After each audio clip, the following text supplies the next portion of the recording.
समय मौजूद हूँ ऑल इंडिया मेडिकल जो अस्पताल है, दिल्ली का सबसे बड़ा अस्पताल, देश का सबसे बड़ा अस्पताल भी कहा जाता है इसको, एम्स।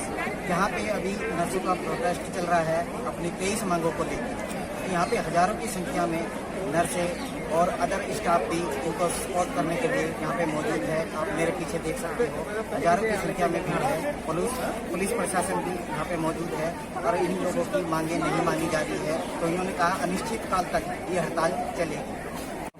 हमारे स्ट्राइक के लिए यूनियन ने बहुत पहले से ही इसका इंटीमेटम दिया रखा था और बहुत पहले से ही पॉइंट्स उन्होंने क्लियर कट किया हुआ था।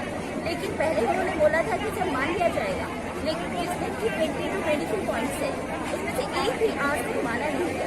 उसी बीच में हमारा ये स्ट्राइक जारी है।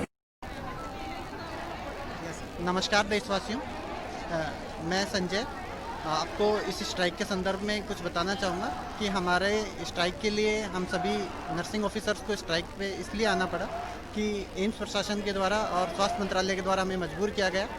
1 साल पूर्व हमारी कुछ मांगे थी, उस संदर्भ में इन्होंने हमें लिखित में वादा किया था और उस वादा खिलाफी इन्होंने पिछले 1 महीने पहले ये कहते हुए मना कर दिया कि इस संदर्भ में आपकी जो मांग है वो जेन्युइन नहीं है, इंटरप्रेट किया गया है आपके द्वारा। इस संदर्भ में अभी कुछ दिन पहले फिर एक फाइनेंस मिनिस्ट्री के साथ भी मीटिंग हुई थी, उसमें जो हमारा पे एनोमलीज रेक्टिफाई कर दिया गया था, न्यू पे फिक्स कर दिया गया था 1 साल पहले, जिसका लिखित में इन्होंने हमें लेटर भी दे दिया गया था, रिटर्न में पे फिक्स भी कर दिया गया था, पर अब ये उन्हें देने के लिए मना कर दिया गया है और एम्स प्रशासन के द्वारा हमें मजबूर किया जा रहा है कि हम इस तरह के धरने प्रदर्शन करें। और आज उसी की वजह है कि आज हम यहाँ पे स्ट्राइक पे आए हुए हैं और हम जब तक स्ट्राइक पे रहेंगे तब तक हमारी मांगें मानी नहीं जाएंगी। और हमारी मांगें मुख्यतः देशवासियों को परेशान करना नहीं है। हम लोगों का सेंटिमेंट भी मरीजों के साथ जुड़े हुए हैं, हम भी मरीजों की देखभाल करना चाहते हैं,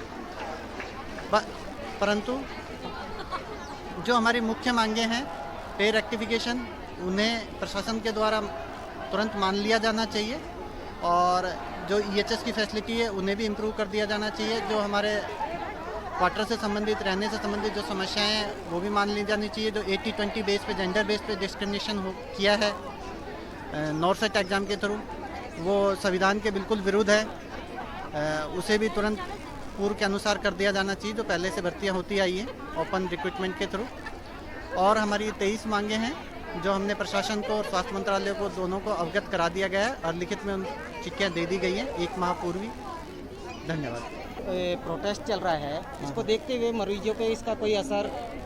देखो, ये स्वाभाविक है कि मरीज परेशान हो रहे हैं, पर इसके लिए पूर्णतः अस्पताल प्रशासन जिम्मेवार है। अगर उसे अस्पताल की व्यवस्थाएं सुचारू करनी है तो हमारी मांगें मान ली जानी चाहिए और अगर हमारी मांगें मान ली जाती हैं तो हम तुरंत काम पर लौट आएंगे। और कुछ स्टाफ इनके लिए, मरीजों के लिए रखा भी गया है या सारे ही हड़ताल पे है? अभी जैसा सुनने में आया है, इन्होंने किसी प्राइवेट एजेंसी के हायर किया है कुछ स्टाफ रखने के लिए, पर वो अनुभवहीन भी हैं और क्वालिटी केयर देने में भी सक्षम नहीं है, जिसके लिए एम्स जाना जाता है।